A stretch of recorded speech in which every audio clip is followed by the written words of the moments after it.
Hello, my name is Lindsay Harrison, and today I'll be walking you through my project where I redesigned the user interface for the Southern California Coastal Water Research Project, or SCCWRP for short.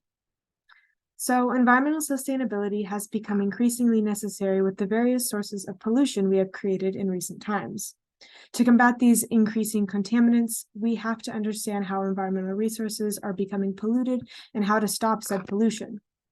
The SCCWRP's main purpose is to conduct environmental research related to California's coastal waters, and then to share this research and create management guidelines for various organizations and companies across California.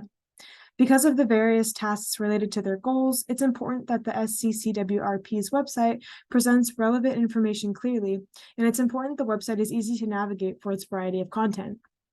Thus, in the project, I set out to determine how user-friendly the SCCWRP's website is and how I could fix its potential design flaws. So, from investigating the SCCWRP's website, I determined the interface's three most significant problems were a difficult general navigation, awkward search functionality when looking up their research publications, and cluttered page organization and lack of clarity. So, to go about better defining these problems with their current web design, I undertook two sub-projects for a competitor analysis.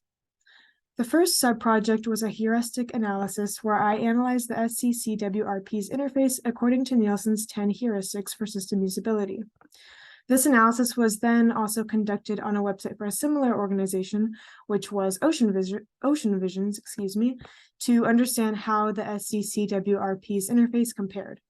I found that while Ocean Vision's website had room for improvement, the SCCWRP has more intense problems with its navigation and lack of clarity. And after this, my second sub-project within competitor analysis was a pilot usability test where I had a user walk through tasks within the SCCWRP's current website. This helped me to better understand how a user would use the site and to better define the exact problems with the website. Okay, now that I had better understood the issues with the website and how it compared to similar websites, I had to better understand the user needs so that I could go about creating a solution to these problems. To begin, I conducted user research where I interviewed an aspiring environmental scientist who had experience conducting hydrology research and reading technical reports. And here's a little screenshot of our interview meeting. From this, I gained a lot of insight as to how an environmental engineer goes about finding research, and I was able to better understand the user needs. So, as a next step, I decided to better define the SCCWRP's users and their exact needs through UX storytelling.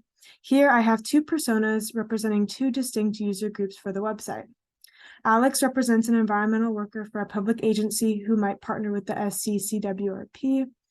And Trent represents an environmental science student similar to the participant I interviewed, who's conducting a research project specific to an area in Southern California.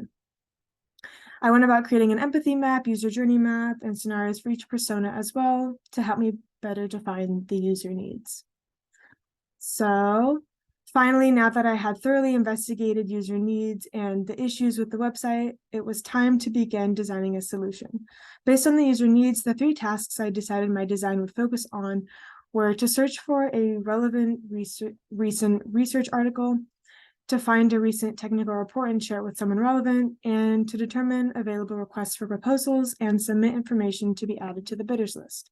So these three here are color-coded according to flows in my user flow diagram, where you could follow along and see those.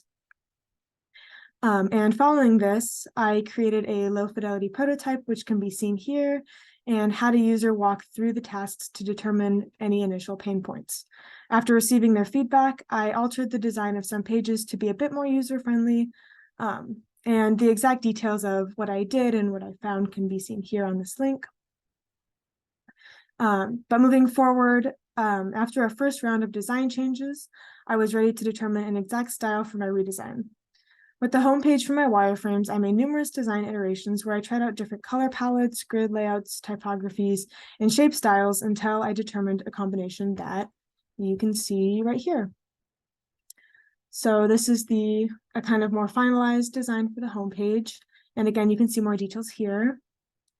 But moving forward again, I applied this styling to each wireframe page and created a high fidelity prototype, complete with button interactivity, animations, and transitions. So you can see updated flows right here, but now we're going to walk through my high fidelity prototype. So let's walk through each of the tasks I designed the prototype for. So first, let's search for a publication for microbiology. So first I'm going to go search for publications, type in microorganism research.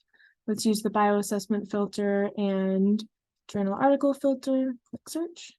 All right, I see some search results. Let's take a look at this one. Awesome, so I can see an article here. Now let's do the second task, which is to send a recent technical report to someone. So I'm gonna go back to home. Could try going there, but I think I'm gonna go here, recent publications, more. I come back to a similar page, see the email icon, click, put my information in and hit send. And that's the second task. So for a third task, let's go to the RFP bidders list and sign up for that. So let's go home, request for proposals. All right, can enter my information again, click sign up. And awesome, so I'm signed up. I can also read about the presently available request for proposal here. And those are the 3 tasks. So as a final step in my research project, I needed to evaluate my complete redesign and complete any necessary revisions. So to do this, I conducted a cognitive walkthrough with my peers in UX design and conducted 2 usability tests with individuals experienced with environmental research.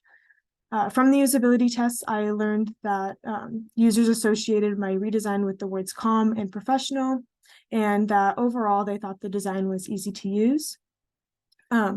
But from both of these evaluations, I found some inconsistencies in areas where the display could be clear in my redesign.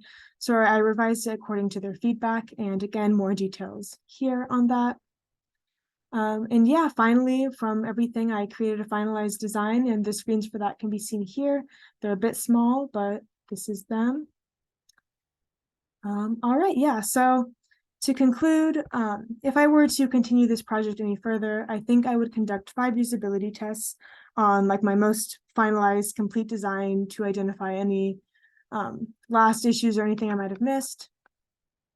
But yeah, overall, this project was challenging considering the amount of web pages and functionality present on the SCCWRP's website, along with the fact that I was unfamiliar with the organization and its users in the beginning.